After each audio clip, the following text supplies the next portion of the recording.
নমস্কার, আমি আচার্য দেবজিৎ অ্যাস্ট্রো চেপজি চ্যানেলে সকলকে আমার স্বাগত।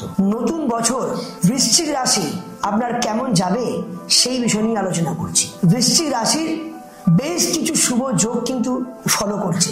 আপনারা নতুন বছর আপনাদের ভালো যাক, মায়ের কাছে এই প্রার্থনাই করি। কিন্তু একটু দুঃখজনক ব্যাপার কি না, বৃশ্চিক রাশির বৃশ্চিক লগ্নের অধিপতি মালিক হচ্ছে মঙ্গল।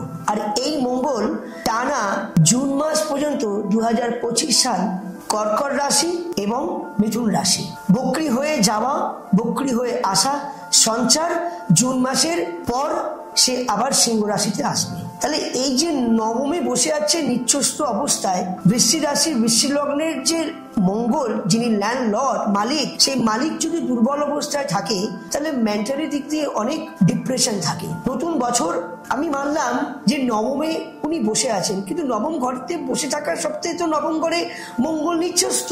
এই জায়গা থেকে ঠিক জুনের পর থেকে বৃশ্চিক রাশির শরীর স্বাস্থ্য, ভালো বুদ্ধি, ভালো জ্ঞান এবং হঠাৎ করে কিছু প্রাপ্তি অবশ্যই দেখাচ্ছে। কিন্তু বৃশ্চিক রাশির বর্তমান সপ্তমে যে বৃহস্পতি বসে আছে, আমরা জানি যে এই 9টি গ্রহ, 12টা রাশি, 27টা নক্ষত্রের রাশিচক্রের 29শে মার্চ আপনার মেষ রাশি থেকে বৃশ্চিক রাশির আপনার কোথায় আসছে না 1, 2, 3, 4, 5 পঞ্চমে শনি আসছে। পঞ্চমে শনি আসাতে কি ফল দেখাচ্ছে না, পঞ্চমে শনি থাকাতে বেশ কিছু ভালো ফল কিন্তু দেখাচ্ছে।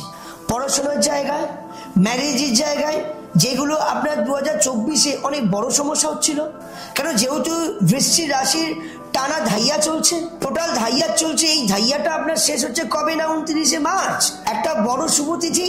এই শুভ তিথিতে 29শে মার্চের আপনার ধাইয়া কেটে যাওয়ার ফলে ভালো ফল দেখাবে আপনার বৃশ্চিক রাশি বৃশ্চিক লগ্ন। এখানে মাথায় রাখতে হবে 18ই মে বৃহস্পতি আপনার অষ্টমে আসছে।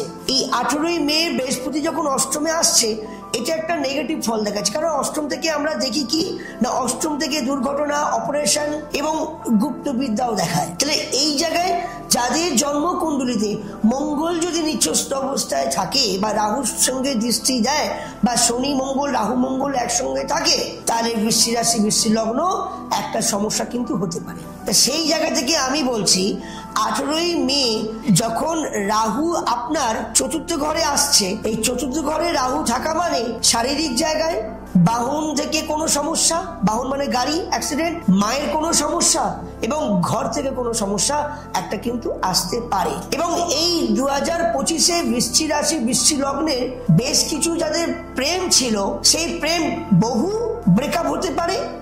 আবার যাদের বিয়ে হয়নি, নতুন করে বিয়ের একটা কিন্তু বড় শুভ যোগ কিন্তু আসতে পারে, আফটার অল মে মাসের আগু পিছু করে। তাই মে মাসের পর কিন্তু বিয়ের জায়গাটা কতটা ভালো হবে বোঝা যাচ্ছে না, কেন যেহেতু আমরা সপ্তমে বৃহস্পতি দেখতে পাচ্ছি, একটা ভালো ইঙ্গিত করছে। তাই বৃশ্চিক রাশি বৃশ্চিক লগ্ন ধাইয়া কেটে যাচ্ছে মার্চের পর, 29 তারিখের পর কেটে যাচ্ছে।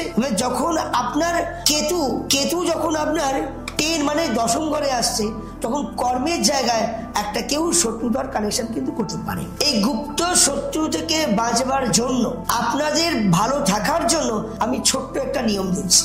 ঘুম থেকে উঠে স্নান করে একটু হনুমান চালিসা পাঠ করবেন, একটু হনুমান চালিসা পাঠ করুন রেগুলার। মঙ্গলবার অতি অবশ্যই আপনারা নিরামিষ আহার করুন। আপনি নিরামিষ আহার করুন, টানা 1 বছর করুন, দেখবেন আপনাদের কিন্তু খুব বড় সমস্যা থেকে বেরিয়ে আসবেন। তারপরে যদি মনে হয় যে আমি আরেকটু যোগাযোগ করব, তাহলে আপনি সরাসরি আমার সঙ্গে যোগাযোগ করতে পারেন। নাম্বার 9903854445 8582829399 এই দুটো নাম্বারে আপনি অগ্রিম যোগাযোগ করে আপনি কনসাল্ট করতে পারেন। আপনাদের এই বৃশ্চিক রাশি বৃশ্চিক লগ্নের মালিকই হচ্ছে মঙ্গল, যেটা মঙ্গলের বছর। মঙ্গলের সংখ্যা 9 সংখ্যা। আর এই 2025 যোগফল কি 2 + 2 + 5, তাহলে সংখ্যা তত্ত্বে কত হলো 9। তাহলে 9 সংখ্যা মঙ্গলের সংখ্যা, মঙ্গলেরই বছর। কিন্তু এখানে আপনাদের যে 2.5 বছরের ধাইয়াটা চলছিল, বেশ কিছু কাজ আপনাদের সমস্যা করে দিয়েছিল, কিন্তু মার্চের পর থেকে কিন্তু আরো আপনাদের ডেভেলপ হয়। কিন্তু মে মাস থেকে শুরু করে মে, জুন, জুলাই, আগস্ট, মে জুন জুলাই আগস্ট 4 মাস একটু সমস্যা হবে। আবার 18ই অক্টোবর যখন আপনার বৃহস্পতি উচ্চস্থ অবস্থা আসবে তখন তো বাড়লে। তাই ভালো মন্দ নিয়েই আমাদের সংসার, আপনাদের কেরিয়ার, আপনাদের পড়াশোনা, আপনাদের চাকরি বাকরি, ব্যবসা বাণিজ্য সর্বদিক থেকে আপনাদের ভালো হবে। খালি যদি কোনো মঙ্গল আপনাদের কোনো রাশি চক্রে দুর্বল অবস্থায় থাকে, যদি কোনো নেগেটিভ গ্রহের সঙ্গে যুক্ত থাকে, একটু বিচার করে নেবেন। তাই সকলে ভালো থাকবেন, সুস্থ থাকবেন। জয় মা।